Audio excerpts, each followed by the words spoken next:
Rafi Malik had sworn off dating for at least 6 months, maybe a year, maybe forever, after the previous night's disaster where a woman literally walked out mid-samosa bite because he accidentally told her she reminded him of a broom. He meant it in a cute way, like a neat freak, but she apparently took it as, "You look like cleaning equipment." Since then, he had developed a deep trauma related to footsteps fading away and doors slamming just a little too aggressively. Even birds flapping their wings made him nervous, as if everything in nature was preparing to leave him too.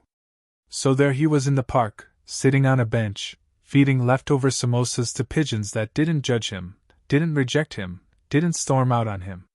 Pigeons, he thought, were the only reliable relationship he had left. Little did he know he was about to lose even that stability. The sky above him flashed bright white like someone had taken a giant cosmic photograph. A streak of silver carved across the air and plunged straight into the grassy patch 10 feet in front of him. Rafi dropped his samosa in pure terror, convinced this was karmic punishment for calling his date broom-like. The pigeons scattered like he had declared war. Dust rose, heat shimmered, and his heartbeat skyrocketed into panic mode. Out of the strange oval-shaped craft stepped a girl. Not a human girl, he could tell instantly, though she looked close enough that if someone described her in a blurry photo, they might say, "Pretty girl, strange cosplay." Her eyes were the giveaway. Human eyes didn't calculate. Her pupils rotated like scanning lenses, adjusting focus in microseconds like she was reading invisible data in the air. She walked toward him with clinical purpose, hands folded neatly behind her back, posture so perfect she looked like an AI-generated model of confidence. "Scanning," she said calmly, voice smooth but unsettlingly monotone. A soft blue light flickered over Rafi's face, and he froze because this felt like the beginning of one of those alien movies where humans get harvested for spare parts. Her eyes blinked once, then she delivered her analysis in the same tone someone might use to announce weather conditions. Subject: human male. Age: 28 Earth years. Social stability: fragile. Emotional durability: questionable. Pigeon bonding levels: above average. Rafi screamed. Not a proud scream. A high-pitched, startled, disappointed in himself kind of scream. The alien girl simply nodded as if the screen confirmed data she had already calculated. Response to unexpected stimuli: excessively reactive. Good. She held up a small device and recorded his trembling.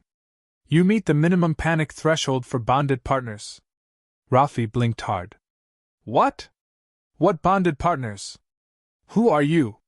Why are you analyzing me like a lab rat? And why did you just dive-bomb the park? She tilted her head slightly, expression still flat. I am Lyra of the Quantari Collective. My species forms alliances through cross-cultural hybrid marriages.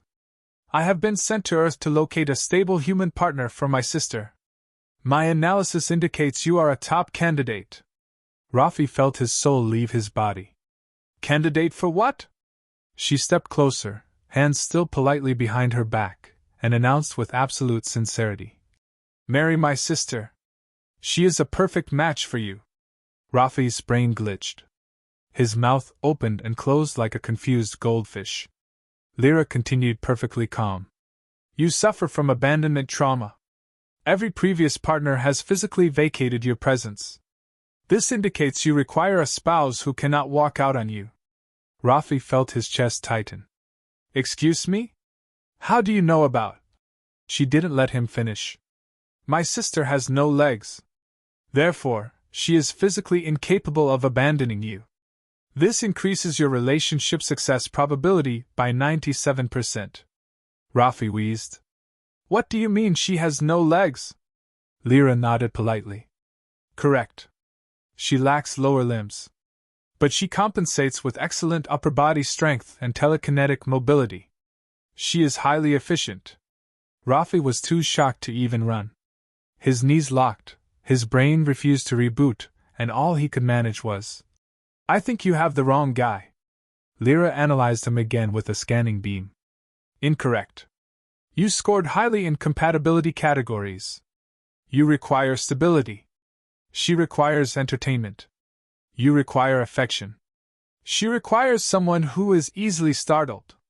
Rafi pointed at himself. I'm not easily. A squirrel ran past, and he jumped 2 feet into the air. Lyra simply wrote something on her device. Confirmed. Before he could escape, she tapped a wrist control. Gravity shifted around him, and he felt himself rise a few inches off the ground like a balloon tied to a confused toddler. Hey! Hey! Put me down! This is kidnapping! Lyra calmly replied. Not kidnapping. Courtship initiation. Please refrain from struggling, it complicates the data. The ship door opened behind her, revealing a soft purple glow.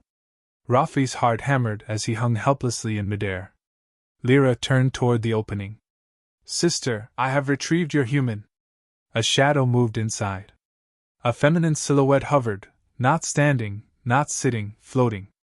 A couch drifted forward, gliding effortlessly, carrying a girl with wild hair and an enormous grin. She spun slowly like she was riding an invisible carousel. Rafi's voice cracked. Oh no. Oh no no no no. The floating girl waved enthusiastically. Hi, future husband. Rafi fainted.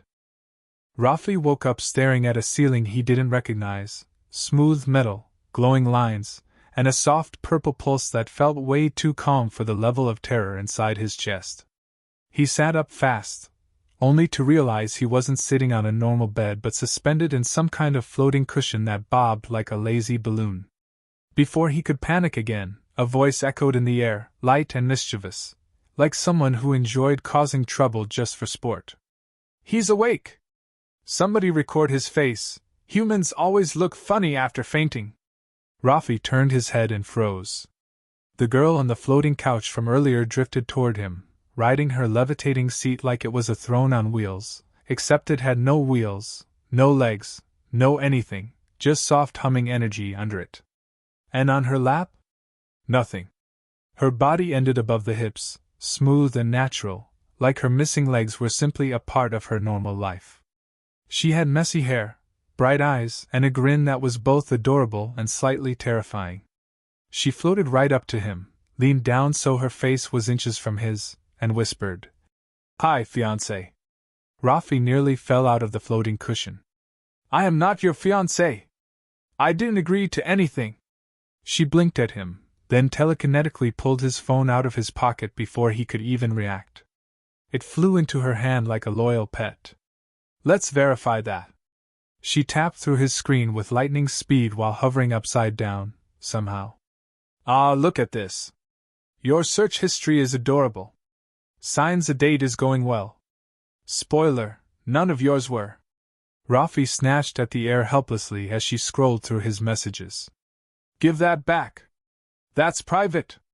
She raised one finger and his entire body froze, not physically, but telekinetically pinned by invisible force while she giggled. Relax. I'm only checking if you're a criminal. Or boring. So far you're just embarrassing. He tried to move, wiggle, breathe, anything, but the invisible pressure held him still. His voice came out strained. Lyra! Control your sister! Lyra appeared from behind a sliding door, still calm, still monotone. This is normal. She is establishing dominance. It is a courting ritual. Rafi sputtered. This is not courting. This is assault by ESP. Zaya flipped upright without touching anything, floating in place like a smug balloon. Relax, human boy. I'm just learning your vibe. You're very jumpy. She pointed a finger and Rafi gently somersaulted in midair. Stop doing that! Zaya held her stomach laughing. Your reactions are priceless. I like you. You're entertaining. Lyra did good. Rafi clung to the floating cushion once she released him, panting like a man who had run a marathon while being chased by angry goats. Why do you even have telekinesis? And floating furniture? And why the hell are you treating me like some toy? Zaya shrugged with her hands, flipping upside down again. Why not? When life takes your legs, you develop better hobbies. Lyra added. Her telekinetic abilities are unusually strong for Quantari. She uses them for mobility, mischief, and sometimes for cooking, though usually with disastrous results. "Hey!" Zaya yelled. "Only 2 kitchens exploded! And one didn't count because it was technically already on fire before I started." Rafi's brain was juggling too much. Aliens. No legs. Telekinesis. Forced marriage proposals. And now being spun around like he was part of a circus trick. He tried to calm himself. Okay. Let's start over. "Hi. I'm Rafi. You are?" "Zaya," she said cheerfully, zooming toward him so fast he yelped. Her face was once again way too close. "Future wife. Telekinetic expert. Chaos enthusiast. And I have already decided I like you." Rafi swallowed hard. "Because I'm jumpy?" "Exactly," she chirped. "Humans who scare easily are more fun. I can throw pillows at you from across the room and you give me those cute screams." Lyra nodded approvingly. "She requires stimulation. You provide it." Rafi's phone floated in front of him suddenly. She had pulled up his selfie camera and tilted his chin. "Smile. I want a before picture." "Before what?" he asked fearfully. "Before the compatibility test," Lyra answered, pressing buttons on her wrist panel. The walls shifted, rotating like puzzle pieces until they formed a larger chamber. Rafi's blood pressure skyrocketed. "Tests? What tests? Why tests? I didn't say yes to anything." Zaya rolled her eyes and floated backward, her recliner gliding behind her like a pet dragon. "Relax, we're not doing anything weird. Yet." She winked. "Maybe." The floor lit up under Rafi's cushion, and suddenly he was floating along with them like part of a slow conveyor belt. "Where are we going?" he demanded. Lyra answered in her painfully calm tone. "To the compatibility chamber. Phase 1. Zaya clapped her hands excitedly. "Oh, I love this part. The first test is my favorite." Rafi looked between them, horrified. "What is Phase 1? Zaya leaned in, her nose almost touching his. "A simple introduction ritual." Her grin widened. "You meet me. Properly." Before he could ask what that meant, the chamber doors slid open, revealing glowing lights, floating chairs, hovering objects, spinning platforms, and a giant bed suspended midair by shimmering energy. Zaya floated into the room like she owned it. "Welcome to our first date." Rafi stared, jaw dropped. "This is a date? This looks like a gym for ghosts." Zaya grinned, eyes sparkling with mischief. "Don't worry. I'll go easy on you. Maybe." Rafi's cushion floated into the room despite his protests. The doors sealed behind him with a soft hiss. Lyra's voice echoed from above. "Begin compatibility testing." Zaya floated closer, slowly spinning, eyes locked on him with teasing intent. "Let's see if you can survive me, human." And Rafi realized, this wasn't a date. This was a telekinetic obstacle course with a flirtatious alien who had no legs, too much confidence, and absolutely no respect for physics. He was doomed.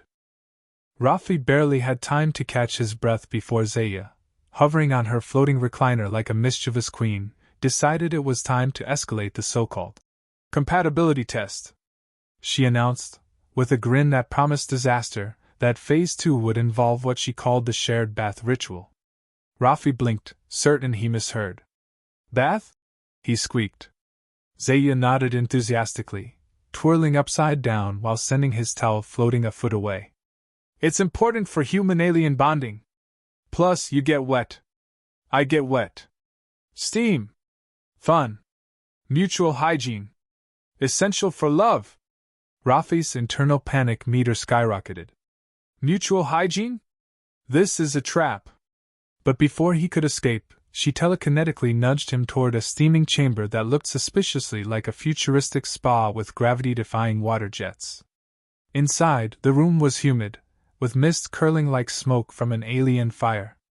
Rafi tried to remain upright on a floating mat, but Zaya immediately demonstrated how to enter the bath by effortlessly levitating above the water, flipping upside down, and performing what looked like an aquatic somersault, while still hovering. "See? Easy," she said cheerfully. Rafi almost fell into the water, wetting his already panicked expression. Easy? My balance is not designed for flying bath gymnastics. Zaya floated closer, dripping water from her floating hair, teasing him. Nonsense. You humans are fragile. That's cute. Makes you even more fun. The chaos escalated quickly.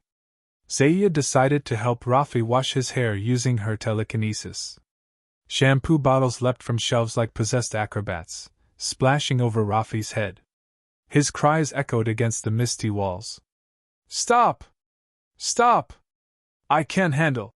She was laughing so hard she nearly toppled herself from her floating seat. You're cute when you panic. It's the best part. Rafi ducked and rolled under a jet of shampoo that sprayed like a miniature geyser. Water, foam, and floating bath bombs assaulted him in a symphony of chaos. I'm going to die in a bath because of a legless alien, he screamed, spluttering. Lyra observed silently from a balcony above, noting every panic response with unwavering precision. Data collected. Humans' panic threshold suitable for long-term bonding, she reported without a shred of humor. Once Rafi finally wrung out what little dignity remained, Zaya whisked him toward the next test, the dinner date. The kitchen was a battlefield of floating pots, pans, and utensils swirling in perfect orbit around her, controlled entirely by her telekinetic prowess. Rafi's attempts to cook were met with airborne knives that twirled past his head, spatulas that slapped his back, and spoons that gleefully danced across the counter. I warned you! He shouted, diving under a levitating table. Zaya grinned and floated high into the air, twirling a ladle like a conductor leading a chaotic orchestra. Cooking is art, human! You just have to experience it! Rafi ducked another flying saucepan and considered feigning unconsciousness as a legitimate escape strategy. Finally, when he thought he could relax, Zaya leaned in close while tasting the soup. Her floating hair brushed against his ear as she whispered, Tastes good. Needs more salt. Maybe more affection? Before he could react, hot broth splashed onto his neck, and she tried to hover closer to telekinetically taste it off. Rafi jumped, yelping, his entire torso twisting like a corkscrew. I can't, this is too much. She laughed harder. Relax, I'm just teaching you the art of survival with me. Rafi was beginning to feel that survival was going to be his full-time job. Determined to prove he could handle Earth fun, Zaya insisted on an outing to the bowling alley. We humans do sports. It's tradition, she announced.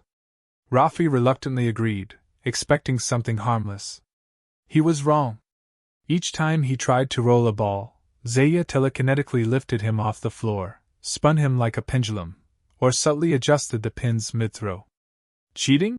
He gasped, clutching his stomach to avoid floating into the ceiling lights. Strategic coaching, Zaya corrected, grinning as she gently nudged the ball in the ideal trajectory with invisible force. You humans are hopeless without my help. And adorable. Rafi had no choice but to laugh, even as he nearly toppled into a ball return system that defied gravity and logic. Amid all the chaos, a rare quiet moment emerged. They sat in a floating diner booth, Zaya's chair suspended 3 feet above the ground. Rafi, trembling but laughing, realized he had started enjoying the unpredictable mayhem. She, floating elegantly, admitted softly, I like you because you don't pity me for not having legs. You scream, you panic, you survive, and you still look at me. Rafi swallowed, feeling warmth behind the nerves and embarrassment.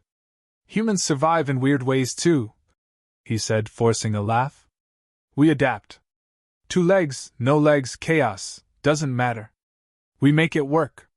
Zaya smiled, a glint of fondness in her mischievous eyes, and gently nudged him telekinetically closer. You might just be the most entertaining human I've met. Maybe even the one I like. Lyra's calm voice floated down from above, cutting through the awkward moment.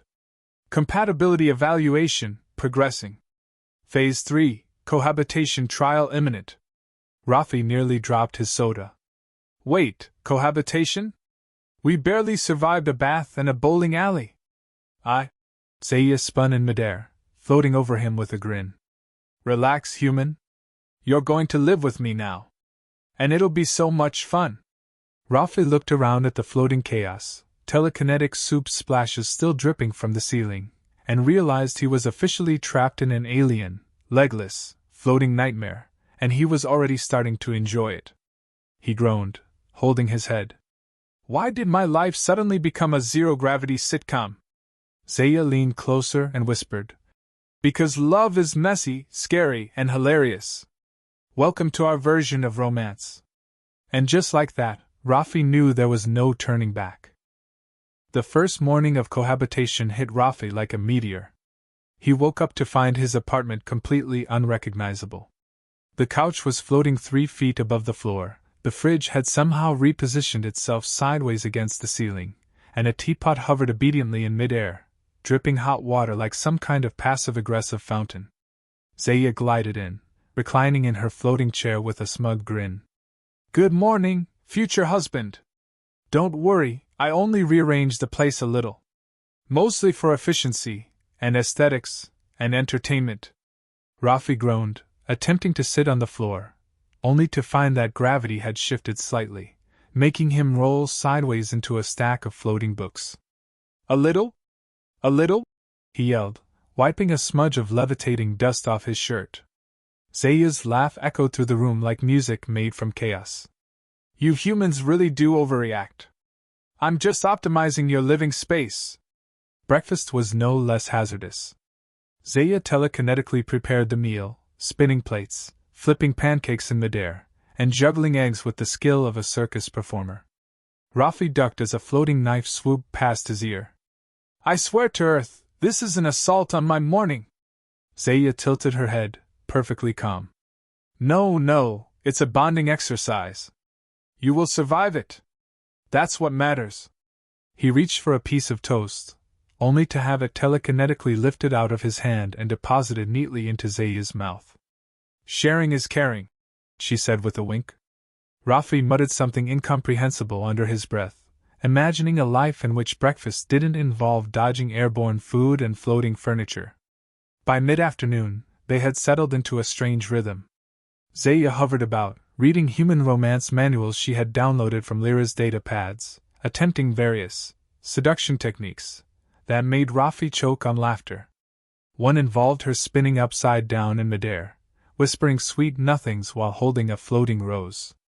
Another had her telekinetically tossing his clothes into impossible positions and dramatically pointing to them as if they were part of an elaborate mating ritual. Rafi had no choice but to play along, adapting his reactions with what he considered Earth-style sarcasm. Oh yes, a rose. Very subtle. Very romantic. Nothing like threatening bodily harm with a kitchen appliance to set the mood. Zaya's laughter rang out, shaking floating books off their perches. Lyra watched from above, taking meticulous notes on everything that happened. Observation: human male demonstrates significant adaptability. Emotional resilience appears to be increasing despite environmental chaos. Bonding probability rising. Rafi didn't care about Lyra's commentary. He was too busy being continually battered by affectionate chaos. Zaya's flirtatious telekinetic maneuvers reached their peak when she attempted what she called a gravity-defying kiss test, pulling him toward her at alarming speed. He stumbled, arms flailing, and collided with a floating lamp. I'm going to die. Or get kissed to death, he yelled. Zaya grinned. Both options are acceptable outcomes. As the day wore on, Rafi began to appreciate the peculiar beauty of living with Zaya. Her mischief was relentless, yes, but there was genuine warmth behind the chaos. She floated alongside him while he cooked, nudging utensils gently rather than violently, offering sarcastic commentary that made him laugh despite the ongoing risk of bodily harm. He found himself teaching her human jokes, the kind that relied on awkward timing, and she found them absurdly hilarious. Lyra, ever logical, noted with approval that humor exchange was a positive indicator for interspecies bonding. Rafi, on the other hand, silently thanked whatever cosmic force allowed humans to adapt, improvise, and survive, even in floating apartments with legless, telekinetic fiancés. Evening brought the emotional crescendo. Zaya, for once, lowered her mischievous guard. She floated in front of him, hair cascading like a chaotic halo, and said softly, I wanted you to stay because you choose to, not because I have to force you. That's important. Rafi, who had spent the last 24 hours barely surviving her pranks, felt something strange and warm in his chest. I get it, he admitted. Humans don't need someone who can't walk to be loyal. We just need someone who wants to stay. And, well, I want to stay. Zaya's eyes sparkled with something closer to emotion than mischief, and her floating furniture wavered gently, as if responding to the sentiment in the room. The night didn't end quietly. Zaya leaned in for a proper kiss, telekinetically accelerating him into her hovering lap faster than his brain could process. They collided in midair, knocking over floating chairs, books, and half-prepared meals. Rafi gasped, trying to disentangle from the chaos, while Zaya giggled uncontrollably, brushing strands of hair from his face. Lyra's voice, calm and evaluative, drifted down from above. Bond confirmed. High compatibility. Emotional alignment, satisfactory. Rafi, tangled in a mess of floating pillows and Zaya's laughter, couldn't help but grin. He had survived the chaos, embraced the absurdity, and even started enjoying it. Finally, as the apartment floated in a gentle haze of telekinetic turbulence, Zaya rested against him, her grin softer now, less about mischief and more about genuine affection. So, honeymoon test? She asked playfully.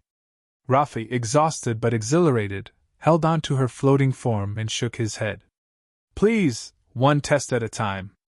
They laughed together, a human and a legless alien bound by chaos, humor, and the strange miracle of choice.